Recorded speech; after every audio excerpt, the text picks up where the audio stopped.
আপনারা দেখছেন পজিটিভ বার্তা platform. Think positive, be positive. নমস্কার, পজিটিভ বার্তার পর্দায় আপনাদের সকলকে আন্তরিকভাবে স্বাগত জানাই।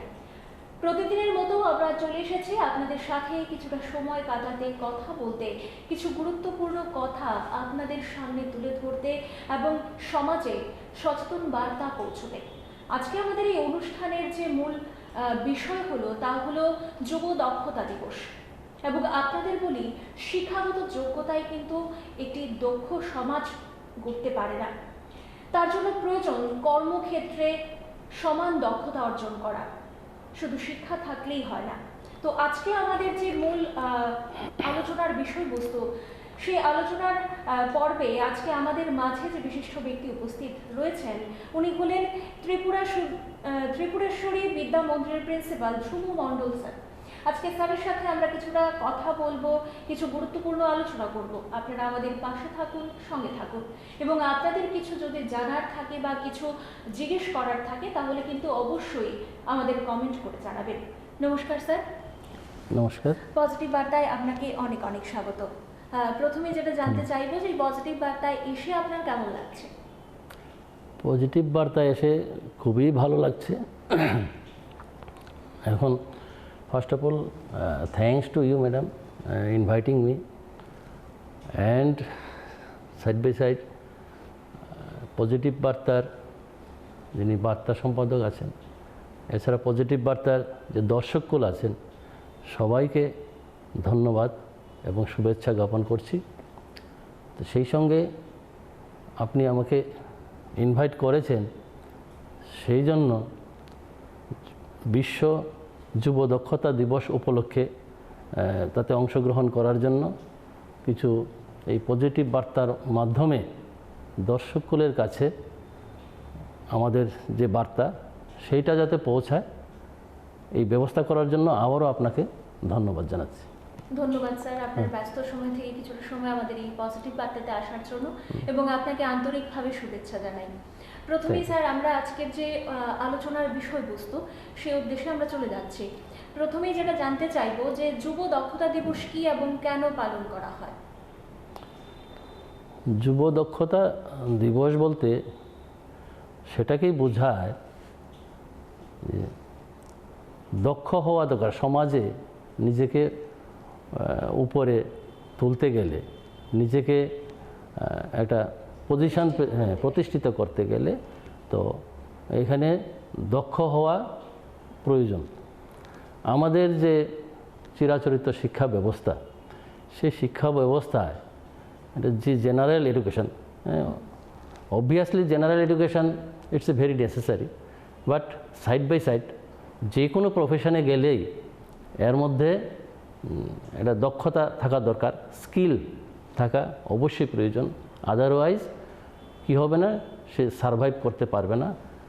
আজকালকার যে প্রতিযোগিতা চলছে ইন এভরি সেক্টর, তো সেই সেক্টরগুলিতে, যে কোনো সেক্টরে তো প্রতিযোগিতায় অংশগ্রহণ করতে গেলে, নিজেকে সারভাইভ করতে গেলে দক্ষতা অবশ্যই প্রয়োজন।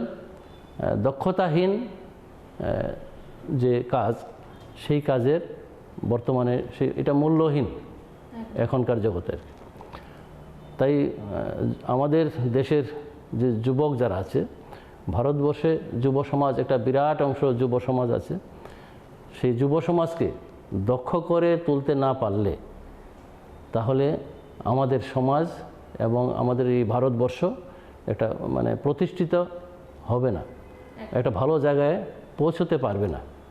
তাই যে কোনো সেই জন্য সেই আমাদের ভারত সরকার এবং স্টেট গভর্নমেন্ট অলসো এইগুলি তারা বিভিন্ন ধরনের প্রকল্প স্কিল ডেভেলপমেন্টের জন্য নিয়েছেন, এবং সেটাকে এই যে জেনারেল এডুকেশনের পাশাপাশি বা কোনো প্রফেশনাল লাইফে থাকলেও সেই প্রফেশনাল বিষয়ে দক্ষ করে তোলার জন্য প্রতিনিয়ত প্রত্যেকটা ডিপার্টমেন্ট, প্রত্যেকটা স্কুল বর্তমানে সেই অগ্রণী ভূমিকা গ্রহণ করে যাচ্ছে।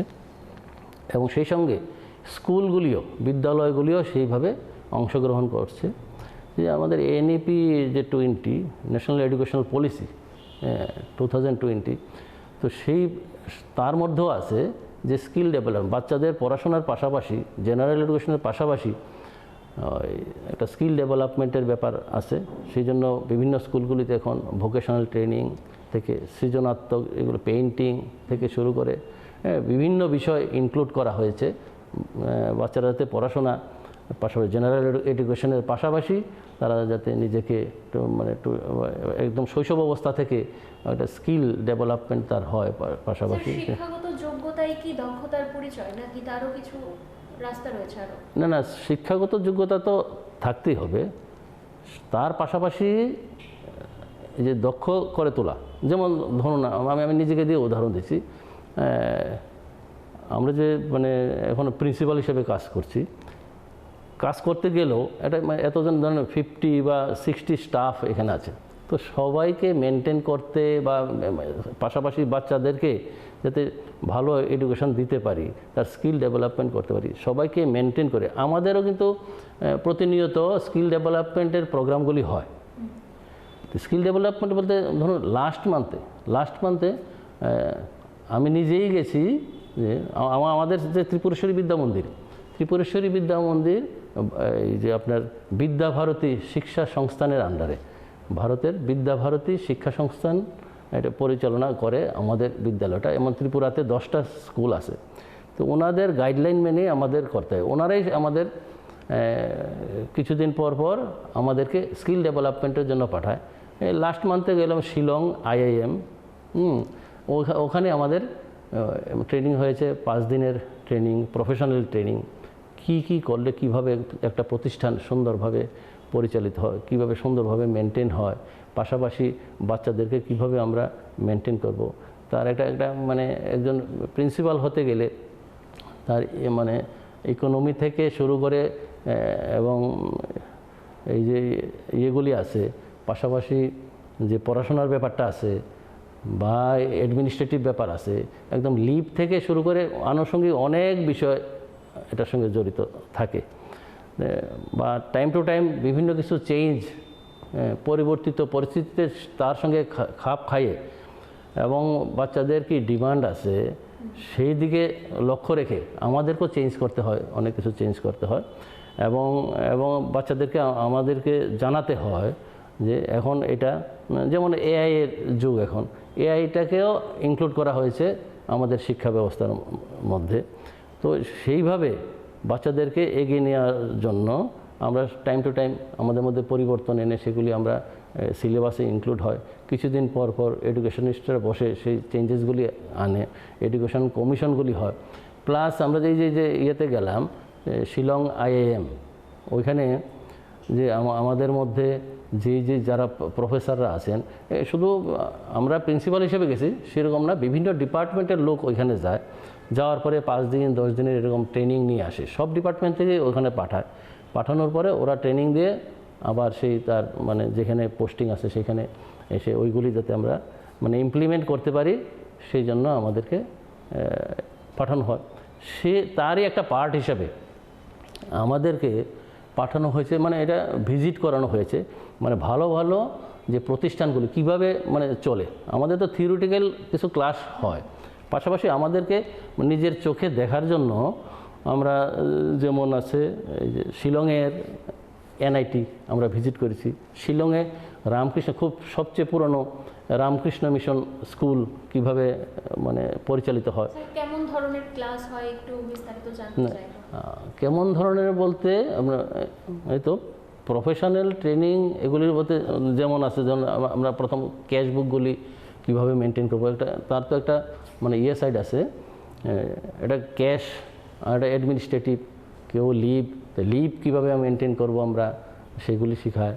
তারপরে পরিস্থিতি, একটা প্রতিকূল পরিস্থিতিতে আমরা কিভাবে নিজেকে উপস্থাপন করব, বিভিন্ন এক্সাম্পলের মাধ্যমে এগুলি শেখানো হয়। প্র্যাকটিক্যাল ক্লাস হয়ে থাকে। হ্যাঁ, প্র্যাকটিক্যাল ক্লাস হয়ে থাকে প্লাস এবং বিভিন্ন অনেক সময় দেখা যায় যে ভিডিও ক্লিপিং দেখায় যে বিভিন্ন স্কুলে কিভাবে ভালো নামি দামি স্কুলগুলিতে লেকচার তো আছে, পাশাপাশি ওনারা এগুলিও শো করেন যে কিভাবে চলছে এই প্রতিষ্ঠানগুলির মধ্যে ভিডিও ক্লিপিং থাকে, এর মধ্যে সেগুলি দেখিয়ে 5-7টা ভিডিও ক্লিপিং দেখালো, এর থেকে আবার আমাদের রিমার্ক তারা আশা করে, এটার উপরে আমার কি রিমার্ক আছে সেটাও আমাদেরকে বলতে হয়। মানে আমরা কতটুকু বুঝলাম জিনিসটা সেটার উপরে আমরা করতে হয়, বা একটা ফিডব্যাক দিতে হয়। এই যে আমরা ক্লাসগুলি করলাম এর মধ্যে আমরা কি বুঝলাম এবং তার একটা ফিডব্যাক, বা এটা থেকে আমরা কি মানে উপকৃত হয়েছি। এই যে আমরা 5 দিন ব্যাপী আমরা ট্রেনিং করলাম, এর মধ্যে আমরা কি আমাদের হয়েছে। পাশাপাশি ফ্যাশন টেকনোলজি, এটা শিলংয়ে আছে, ওইগুলিতে আমরা গিয়েছি। ফ্যাশন টেকনোলজি মানে কি কোর্সগুলি আছে জানলে পরে আমাদের বাচ্চারা আছে, আমাদের ত্রিপুরেশ্বরী বিদ্যা মন্দির আর্টস, সায়েন্স, কমার্স সব ইয়েতে আছে, স্ট্রিমগুলি আছে। এবং একটা সায়েন্সের ছেলে, তার জন্য কোনখানে কি কোর্স আছে। ইভেন মানে আমাদের মানে বাচ্চাদের মধ্যেও, গার্জেনের মধ্যেও মানে অনেকেই জানেন না যে আমার বাচ্চাটা, ধরুন এরকম তো কেস হয় যে সায়েন্সে হঠাৎ করে বাচ্চারা সায়েন্সে ভর্তি হওয়ার পরে দেখা যায় যে মাধ্যমিকে তার যে রেজাল্টটা আছে, সায়েন্সে ভর্তি হওয়ার পরে ডিটোরেট করে রেজাল্টটা অনেকের, এমন করে। বা সে একটা সময় আছে যে ধরুন ফেল করে বসলো, এমনও হয় ঘটনা, সায়েন্সে ভর্তি হয়ে সে ফেল করলো।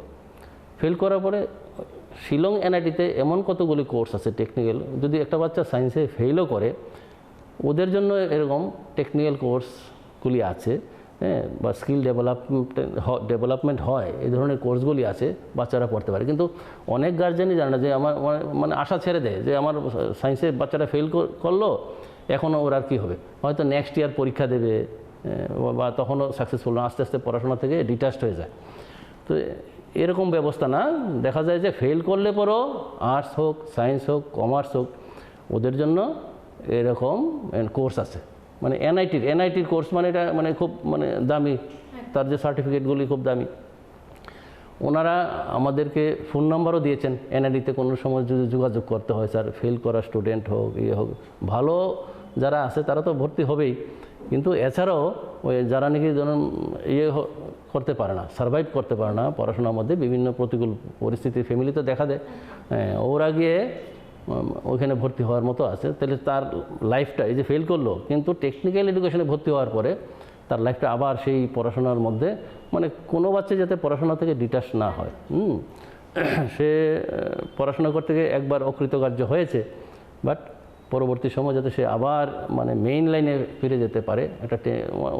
একটা ইঞ্জিনিয়ারিং লাইনে যদি ভর্তি হয় ফেল করার পরেও, তো এটা মানে সাংঘাতিক, গার্জিয়ানের কাছে সাংঘাতিক, গার্জিয়ানও একটা হল। এখন বর্তমান যুব সমাজের কি দক্ষতা অর্জন করা দরকার? কি দক্ষতা অর্জন করা বলতে তো সেটা আমি বলবো যে যেমন কম্পিউটার সায়েন্স, কম্পিউটার একটা এসেনশিয়াল পার্ট হয়ে গেছে আমাদের লাইফের মধ্যে। কম্পিউটার সব মানে কম্পিউটার জানে না, এখন আমরা এমনভাবে মিন করতে পারি যে সে ইলিটারেট। আমরা যেমন আগে সরসরে ক খ এগুলো শিখলে পরে লিটারেসি দূরীকরণ মানে কি, নিজের নামটা লিখতে পারে প্লাস আমি একটু পত্রিকাটা পড়তে পারি, তাইলে এটা লিটারেসি হয়ে গেল। কিন্তু এখন এটার পাশাপাশি, এডুকেশনের পাশাপাশি যদি কেউ কম্পিউটার না জানে, কম্পিউটার সম্পর্কে কোনো ধারণা না হয়, বা এটা মোবাইল যদি একটা মানে চালাতে না পারে, অ্যান্ড্রয়েড মোবাইল না করতে পারে, যদিও এখন অনেকে পারে, না পারা মানে সে, আমরা এখন এটাকে হিসাব করি যে মূর্খ হিসেবে মানে হিসাব করে আর কি। এমনি লিটারেট, বাট আধুনিক যুগে তাকে ইলিটারেট আমরা ধরে নিতে পারি আর কি, কারণ ওই দিকে তার যাওয়া দরকার। এছাড়া আছে কমিউনিকেশন স্কিল, তার এটা মানুষের কথার উপরে নির্ভর করে। আমরাও দেখি যে যেমন টিচিং প্রফেশন, আমার বারবার টিচিং প্রফেশনটা আসছে, কারণ হলো আমি টিচিং লাইনে আছি এর জন্য আর কি। টিচিং প্রফেশনে আমাদের কোনো মানে শিক্ষক মশাই যদি ক্লাসে থাকে, বাচ্চারা সাংঘাতিকভাবে মানে হইচই করছে, উনি তো পড়াচ্ছেন ঠিক আছে, ওনার নলেজ অনুযায়ী উনি পড়াচ্ছেন, মানে সেইভাবে ক্লাসটা ম্যানেজ করতে পারছেন না। আমরা অনেক সময় যাই, আমরা তো মানে দিই, মানে ক্লাস চলাকালীন সময়ে বাইরে থেকে অনেক সময় শুনি কী পড়াচ্ছেন উনি, বা ওর যে কমিউনিকেশন স্কিলটা কী আছে। একটা ইংলিশ মিডিয়াম স্কুল, সেই ইংলিশ মিডিয়াম স্কুলের টিচার অবশ্যই বলতে হবে, ইংরেজিতে পড়াতে হবে, মানে any kind of interaction should be in English.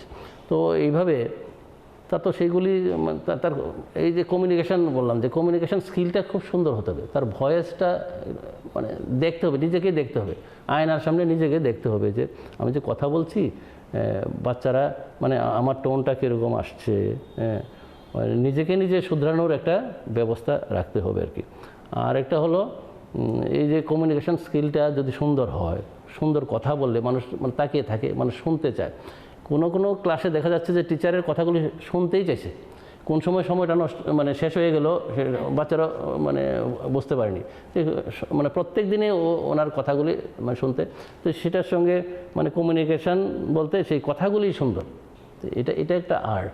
তো এগুলিতে এই ডেভেলপমেন্ট মানে দরকার এগুলি যারা। তাহলে এই মুহূর্তে আমাদের এআই কি ভূমিকা রাখছে এটাতে? এআই তো অবশ্যই ভূমিকা রাখছে।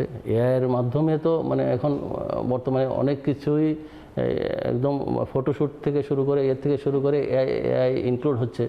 যদিও এটাকে একটা মানে কন্ট্রোলের কথাও আসছে এখন, এটা মানে সব এআই এখন মানুষকে কন্ট্রোল করা শুরু করে দিয়েছে, এমন আমরা যে পত্রপত্রিকা ইয়ে করছি। কিন্তু সাধারণভাবে যেটা দরকার, আর্টিফিশিয়াল ইন্টেলিজেন্ট এই জিনিসটা মানে in every step of the life, যে এটা থেকে আমরা মানে আপনি দেখেন এখন আমার একটা ইয়ে দরকার, এটা জানতে পারছি না, মানুষের হাতের কাছে চলে এসছে। মানুষ কী করে, একটা প্রশ্ন পেলো পেলো বা কী জানতে চাইছে, এখন আর দেখবেন যে এইভাবে যদি যেমন আমাদের মোবাইলে কি আছে ChatGPT, ওইখান থেকে দেখা যায় যে স্টুডেন্টও এখন জানে 6 7 পরে একটা প্রশ্ন দিয়ে দিলে ও এটার মধ্যে মানে দিয়ে দিচ্ছে, সঙ্গে সে মানে ওয়ার্ড লিমিটও জানিয়ে দিলে বা সবটা চলে আসছে। মানে আগে আমরা দেখতাম যে একটা বাচ্চা অ্যাপ্লিকেশন লিখতে, যেমন বেঙ্গলি মিডিয়াম স্কুলগুলিতে একটা লিভ অফ অ্যাবসেন্স লিখতে গেলে অনেকটা কষ্ট হচ্ছে। ইভেন কিছু যারা মানে বড় আছে, স্টাফের মধ্যে আছে, এর মধ্যে আছে, কোনো একটা মানে ধরুন ট্রান্সফারের জন্য একটা অ্যাপ্লিকেশন লিখবে, অনেকের কাছে গিয়ে মানে বলতো যে ধর্ণা দিত যে স্যার এটা আমাকে একটু লিখে দেন। এখন কেউ কারোর কাছে যায় না, নিজে থেকেই দেখা যাচ্ছে যে যেটা তার দরকার সেটা বলে দিচ্ছে, হুট করে মানে সেকেন্ডের মধ্যে ওনার হাতে চলে এসছে। তো এটাও অনেকেরই উপকার হয়েছে এগুলি। তো সেরকম আর্টিফিশিয়াল ইন্টেলিজেন্ট এই ব্যাপারটা মানে in every aspect of life চলে গেছে। একদিক দিয়ে তো মানে এটা কি হয়েছে, অনেকে ধরুন মানে এটা বই কিনতে পারছে না বা একটা আনসার খুঁজে পাচ্ছে না, বা টিচার গাদা টিচার দিয়ে রেখেছে, এটাও তার একটা লোড। তো দেখা যাচ্ছে যে বাড়িতে বসে সে ইচ্ছে করলে সে আনসারটা নিজে পেয়ে যাচ্ছে। তো সব জায়গাতেই বা একটা মানে মডিফাই করে কোনো ফেস থেকে শুরু করে এতে শুরু করে সব কিছু মানে এটার মধ্যে একটা মানে সৌন্দর্য স্থাপন করা, এটার মধ্যে ইনক্লুড করা, তো এগুলি সব কিছু তো মানে এর মাধ্যমে অতি সহজে হয়ে যাচ্ছে। এটা পজিটিভ সাইড। এখন নেগেটিভ সাইড যেগুলি আছে এগুলি যারা মানে এগুলি নিয়ে যারা মানে ইয়ে করে, যারা সবসময় এগুলি নিয়ে চর্চা করে, ওনারা ভাববেন যে কীভাবে এটা কন্ট্রোল করা যায়, ইয়ে করা যায়। আমরা তো এডুকেশন লাইনে আমরা তার যে পজিটিভগুলি যে আছে সেই আপনার এই পজিটিভ বার্তাই আমরা বাচ্চাদেরকে দেব। সেটা এবারে জানতে চাইবো যে প্রত্যন্ত গ্রামের যে যুবতীরা রয়েছে তাদের জন্য কি ব্যবস্থা রয়েছে আমাদের? তাদের জন্য তো তাদেরও বিভিন্ন ইয়েগুলি যে আছে আপনার ডিস্ট্রিক্টগুলিতে, সাব ডিভিশনগুলিতে বিভিন্ন এরকম সেন্টারগুলি, এন্টারপ্রেনারশিপ যে ট্রেনিংগুলি আছে সেগুলি করতে পারে ওরা।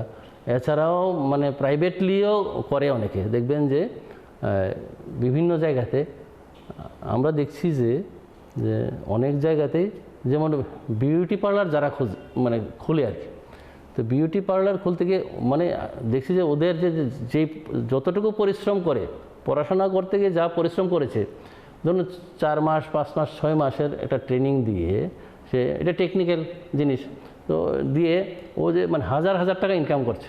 দুর্গাপূজার সময় দেখবেন যে মানে সাংঘাতিকভাবে যে একদম মানে সেরকমভাবে দক্ষ না, বাট হাজার টাকা ইনকাম করছে। কারণ সেই টেকনিক্যাল লাইন যেটা আছে সে দক্ষ, এই ব্যাপারে দক্ষ। তো মানুষ তো সুন্দরের জন্য মানুষ মানে সব কিছু সব ইন এভরি সেক্টর যে সুন্দরের জন্য মানুষ পাগল। আগে ধরুন আমরা এয়ারপোর্টে যাই, আমরা দেখি যে সৌন্দর্যের জন্য আগে একটা পজিটিভ সেই পজিটিভ মানে সেন্স মানুষের মধ্যে আসে। তো সুন্দরের প্রতি পিছু মানুষ দৌড়াচ্ছে। তো সেই জায়গাতে এই যে অল্প পড়াশোনায় দেখবেন যে 8, 9 এরকম পড়াশোনা আছে, এরা বিউটি পার্লারের কোর্স করে এখন হাজার হাজার টাকা ইনকাম করছে। কম্পিউটার শিখে হাজার হাজার টাকা ইনকাম করছে, হয়তো তার এডুকেশন কোয়ালিফিকেশন সেরকম না। তো বর্তমান যেটা মানে মার্কেট নিডস যেটা আছে সেদিকে যদি পরিচালিত হয়, টাইম টু টাইম নিজেদেরকে দক্ষ করে তুললে সে অতি অনায়াসে সে সমাজের মধ্যে একটা প্রতিষ্ঠিত হতে পারে। মানে হলো মূল কথা হলো শিক্ষাগত যোগ্যতাই দক্ষতা না। সেটাই শিক্ষাগত অনেক ধরনের অনেক বুদ্ধি থাকতে হয়, মাথায় বুদ্ধি থাকতে হয়। সেটা ধরুন আমার জানা মতে আছে, আমাদের সময়ও যারা মানে ট্রিপল MA, হ্যাঁ, হিস্ট্রিতে MA, পল সায়েন্সে MA, একটার পর একটা ডিগ্রি মানে হচ্ছে, কিন্তু চাকরি নেই তার।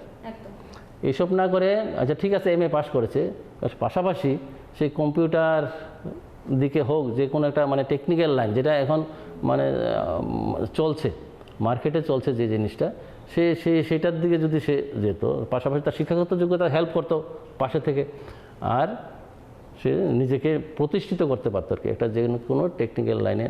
এখন আপনি দেখবেন যে আমাদের সমাজে যারা একদম পড়াশোনা জানে না, যেমন মানে একটা শ্রেণী, যেমন আমাদের যে এখন যে আগরতলা শহর এত বিল্ডিং আছে, এত কিছু আছে, কনস্ট্রাকশন চলছে, পড়াশোনা জানা, আপনি ধরুন একদম রড মিস্ত্রি থেকে শুরু করে পাইপ মিস্ত্রি থেকে শুরু করে এগুলো টেকনিক্যাল ওয়ার্ক, এবং আমি থিওরিটিক্যাল নলেজ ওদেরকে দিলেও হয়তো সেটা থেকে তার শিক্ষাগত যোগ্যতা যেহেতু কম বুঝবে না, কিন্তু হাতে কলমে শিখে সে দক্ষ হয়ে ওরা ভালো টাকা মানে ইনকাম করছে এবং তাদের ফ্যামিলিটাও একটা ভালো জায়গায় আছে। এবং পড়াশোনার পাশাপাশি ওরা কী করে, এমন আমাদের স্কুলে আছে এই ধরনের কাজ করে, কিন্তু বাচ্চাদেরকে ইংলিশ মিডিয়াম স্কুলে ভর্তি করাচ্ছে, হ্যাঁ, কারণ তার টাকার অভাব নেই, টাকাটা আর্ন করছে কোনখান থেকে, এই যে টেকনিক্যাল কাজগুলি শিখে। ওর শিক্ষাগত যোগ্যতা ক্লাস 5, কিন্তু সে হাজার হাজার টাকা মানে ইনকাম করছে এইগুলি, এই যে আপনার বিল্ডিং কনস্ট্রাকশন থেকে, হ্যাঁ, এই ধরনের মানে সিমিলারিটি আছে, এমন আরও ওয়ার্ক করে ওরা সেভাবে ইনকাম করছে এবং সমাজে প্রতিষ্ঠিত। নিজের বাড়িও মানে 2তলা 3তলা বিল্ডিং আছে, এরকম আছে। হয়তো খোঁজ নিলে দেখা যাবে ওর শিক্ষাগত যোগ্যতা সেরকম নাই। শিক্ষাগত যোগ্যতা জেনারেল এডুকেশন হতে হবে এমন কোনো কথা নেই। অনেকে যারা খেলাধুলায় গেছে 8 পাস 9 পাস, অথচ সারা বিশ্ব তাদেরকে চিনে। যে কোনো গান যদি সুন্দর গান গায় তাহলে ও এর মাধ্যমে তাকে একটা লোকের যদি এডুকেশন কোয়ালিফিকেশান সে ডক্টরেটও হয়, হয়তো দেখা যায় যে মানুষ ততটা চিনে না, কিন্তু সুন্দর গান গায় ত্রিপুরা রাজ্যকে, তো তার সেই প্র্যাকটিসের এটা তো একটা শিক্ষা, সে একটা অন্য লাইনে গেল। খেলাধুলা একটা শিক্ষা। তো আমার জেনারেল এডুকেশন একটা লিমিটেড মাত্রায় রেখে এইগুলির মধ্যে যদি আমি দক্ষ, যে কোনো ব্যাপারে একটা দক্ষতা অর্জন করলে সেটার একটা পরিচিতি পায় এবং সমাজে সে একটা প্রতিষ্ঠিত লোক হয়ে থাকতে পারে। তো আমাদের নেশন বিল্ডিংয়ে তো এগুলোই আমরা দরকার। হ্যাঁ, আমাদের যুব সমাজকে আপনি বা আমাদের ভবিষ্যৎ প্রজন্মকে আপনি কি বার্তা দিতে চাইবেন? ভবিষ্যৎ প্রজন্মকে তো আমি এই কথাই বলবো যে লেখাপড়ার পাশাপাশি, জেনারেল এডুকেশন নেওয়ার পাশাপাশি যে কোনো ব্যাপারে একটা দক্ষ হওয়া, তোমার যেদিকে মানে ঝোঁক আছে, যেদিকে সেই যুবকের যেদিকে মানে লক্ষ্য যে আমার এই জিনিসটা ভালো লাগে, এই দিকে গেলে আমি শাইন করতে পারবো, it may be sports, it may be music, any sector, যেটা ভালো লাগে পাশাপাশি ওই দিকে, হ্যাঁ, আমার যেটা সবার সব জিনিস ভালো লাগে না, এক একজনের এক এক দিকে তার একটা ঝোঁক থাকে, ওই দিকেই সে একটু মনোনিবেশ করলে, সেই ব্যাপারে দক্ষ হলে, যদি আমার কম্পিউটার ভালো লাগে কম্পিউটারের এক্সপার্ট হওয়া, এবং কম্পিউটার যারা জানে প্রতিষ্ঠানের মধ্যে যারা কম্পিউটার ভালো জানে তাদের একটু ভ্যালু বেশি। একই মানে ধরুন টিচারদের মধ্যেও যারা মানে একটু কম্পিউটার ভালো জানে ওনাদের কাছে সবাইকে মানে হেল্প চায়। তো সেই জন্য বলছি যে কোনো সেক্টরে থাকুক না কেন, তুমি যেই জীবিকা ভবিষ্যতে নাও না কেন, যুবকরা অবশ্যই সে একটা মানে এক্সপার্ট হওয়ার দক্ষতা অর্জন করতে হবে। সে দক্ষতা আসলে পরে স্পেশালি এখন দেখছি যে সব সেক্টরে লাগে, কম্পিউটারটা লাগে। তো কম্পিউটার বেসড যে এডুকেশন আছে সেদিকে একটু মানে ঝোঁক রাখলে, প্র্যাকটিস করলে পরে দেখা যায় সব সেক্টরেই ভালোভাবে মানে কাজ করা যায়। আচ্ছা, সেরকম এই কম্পিউটারগুলি এভাবেও লাগে বিভিন্নভাবে সার্চ করা। যদি মানে এমনিতে শিক্ষিত হলে কৃষিকাজ করলে যে মানে কৃষিকাজ আছে, তারপরে সেখানেও অনেক কিছু স্কিল আনা যায়। না জেনে কতটুকু আমার সার লাগবে, কতটুকু কী লাগবে সব কিছু মানে সার্চ করে, কম্পিউটার থেকে হোক মোবাইল থেকে হোক সার্চ করে কীভাবে করলে ফলন ভালো হবে, হবে এগুলি। সেরকম তো ট্রেন মানে দপ্তর থেকে, কৃষি দপ্তর থেকেও মানে ট্রেনিং দেওয়া হয় কিভাবে করলে কি হবে। কৃষকদের নিয়ে মিটিং হয়, বিভিন্ন ডিপার্টমেন্টের এরকম মিটিং হয়, কিভাবে সুন্দর ফসল হবে, হবে। তো আমার কথা হলো যুবকদের এডুকেশনের পাশাপাশি একটা জেনারেল এডুকেশন তো লাগবে, জেনারেল এডুকেশনের পাশাপাশি সেই মানে একটা স্কিল ডেভেলপমেন্ট যাতে হয় ওর মন মতো মানে সেক্টরে, সেদিকে একটু চেষ্টা রাখা আর কি। তাইলে ভবিষ্যতে অবশ্যই সে সাইন করবে। ধন্যবাদ স্যার, অনেক গুরুত্বপূর্ণ কথা আপনি বললেন। এবং আপনাকে বলি যে আমাদের এই পজিটিভ বার্তা আমরা সবসময় চাই সমাজে ইতিবাচক বার্তা পৌঁছতে। Thank you. সমাজটা কতটুকু সুন্দর সেটা সকলের সামনে তুলে ধরতে এবং আমাদের ভবিষ্যৎ প্রজন্মকে আমরা যেন একটি সুন্দর এবং সুস্থ সমাজ আমরা উপহার দিতে পারি, সেই উদ্দেশ্যেই আজকে আমাদের এই অনুষ্ঠান। তো স্যার, এই পজিটিভ বার্তার উদ্দেশ্যে এবং পজিটিভ বার্তার দর্শকদের আপনি কি বার্তা দিতে চান? পজিটিভ বার্তা যে দর্শকগুলো আছেন ওনাদেরকেও বলবো মানে এই ধরনের অনুষ্ঠান, পজিটিভ বার্তা যে ধরনের শিক্ষামূলক যে অনুষ্ঠানগুলি মানে দেয় সেইগুলি যাতে মানে টাইম টু টাইম সেগুলি একটু ফলো করে, সেটা নিজের ফ্যামিলিতে ইমপ্লিমেন্ট করতে পারে, নিজের বাচ্চাদের ক্ষেত্রে ইমপ্লিমেন্ট করতে পারে।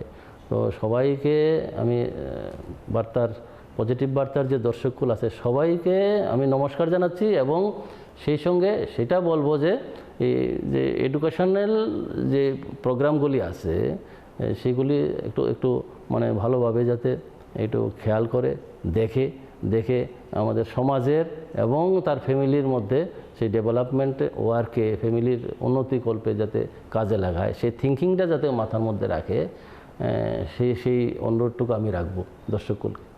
থ্যাংক ইউ স্যার, আপনাদেরও অসংখ্য ধন্যবাদ। আপনারা যেভাবে ধৈর্য সহকারে প্রতিনিয়ত আমাদের সহায়তা করেন এবং আপনাদের ব্যক্তিগত মতামত আমাদের জানান। আবারও আরেকটি অনুষ্ঠানে আপনাদের সাথে দেখা হচ্ছে। আজকের মতো অনুষ্ঠান এই পর্যন্তই। পরবর্তী সমস্ত অনুষ্ঠানের জন্য চোখ রাখতে হবে পজিটিভ বার্তার পর্দায়। Think positive, be positive, positive বার্তা।